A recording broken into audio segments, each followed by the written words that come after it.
ಏನಿವತ್ತು ದೊಡ್ಡಬಳ್ಳಾಪುರ ಬೆಂಗಳೂರು ಗ್ರಾಮಾಂತರ ಜಿಲ್ಲೆ ದೊಡ್ಡಬಳ್ಳಾಪುರ ತಾಲೂಕು ಕಸ್ಬಾ ಹೋಬಳಿಲಿ ಪ್ರಿಯದರ್ಶಿನಿ ಬಡಾವಣೆ ಅನ್ನೋ ಪ್ರಾಂತ್ಯದಲ್ಲಿ ಸಾಕಷ್ಟು ದಿನಗಳಿಂದ ಒಂದು ಆರೋಪಗಳು ಕೇಳಿ ಇತ್ತು.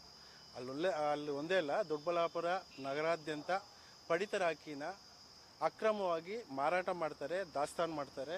ಮತ್ತು ಅದನ್ನು ಪಕ್ಕದ ಜಿಲ್ಲೆ ತುಮಕೂರಿಗೆ ಮತ್ತು ಗೌರಿಬಿದನೂರಿಗೆ ಈ ಕಡೆ ಎಲ್ಲನೂ ಸಾಗಾಣಿಕೆ ಮಾಡಿ ಅಲ್ಲಿ ಪಾಲಿಷ್ ಮಾಡಿ ಮತ್ತೆ ಅದು ಮಾರಾಟ ಮಾಡ್ತಿದ್ದಾರೆ ಅನ್ನೋದು ಇವತ್ತು ಆಕಸ್ಮಿಕವಾಗಿ ಒಂದು ಮಾಹಿತಿ ದೊರೆತಾಗ ನಾವು ಸ್ಥಳಕ್ಕೆ ಹೋಗಿ ಪರಿಶೀಲನೆ ಮಾಡಿ ಏನು ಅದಂತ ಪರಿಶೀಲನೆ ಮಾಡಿದಾಗ ನಮಗೆ ಬಂದಿದ್ದ ಮಾಹಿತಿ ಏನೊಂದು ಸುಮಾರು ಒಂದು 15-20 ಮೂಟೆ ಇದೆ ಅಂತ ಹೋಗಿ ನಮಗೆ ಬಂದಂಥ ಮಾಹಿತಿ.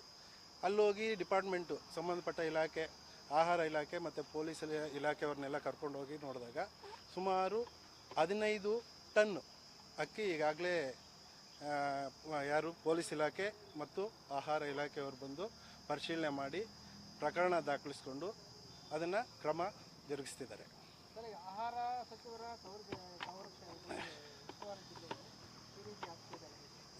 ಅದರದ್ದು ನಾವಿನ್ನು ಬೇರೆ ರೀತಿ ಮಾತಾಡೋಂಗೇ ಇಲ್ಲ.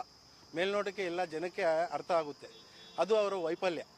ಕನಿಷ್ಠ ಸ್ವಕ್ಷೇತ್ರದಲ್ಲಿ ಅವರು ಆಹಾರ ಒಂದು ಪದ್ಧತಿಯನ್ನು ಸರಿಯಾಗಿ ಜನಸಾಮಾನ್ಯರಿಗೆ ತಲುಪಿಸ್ತಿಲ್ಲ, ಅದರ ನಿರ್ವಹಣೆ ಮಾಡ್ತಿಲ್ಲ ಅಂತಂದರೆ ಅದನ್ನು ನಾವು ಪ್ರಶ್ನೆ ಮಾಡೋದಕ್ಕಿಂತ ಜನಸಾಮಾನ್ಯರು ಅದೇ ಪಡಿತರ ಅಕ್ಕಿ ಬಳಕೆ ಮಾಡಿಕೊಂಡು ಜೀವನ ಸಾಗಿಸ್ತಾ ಇರುವಂಥವ್ರು, ಅದನ್ನು ಅಡ್ಡದಾರಿಯಲ್ಲಿ ಮಾರ್ಕೊಂಡು ದುಡ್ಡು ಮಾಡ್ಕೊತಾ ಇರೋರು, ಅವರ ಅಂತರಾತ್ಮನ ಪ್ರಶ್ನೆ ಮಾಡ್ಕೋಬೇಕಾಗುತ್ತೆ.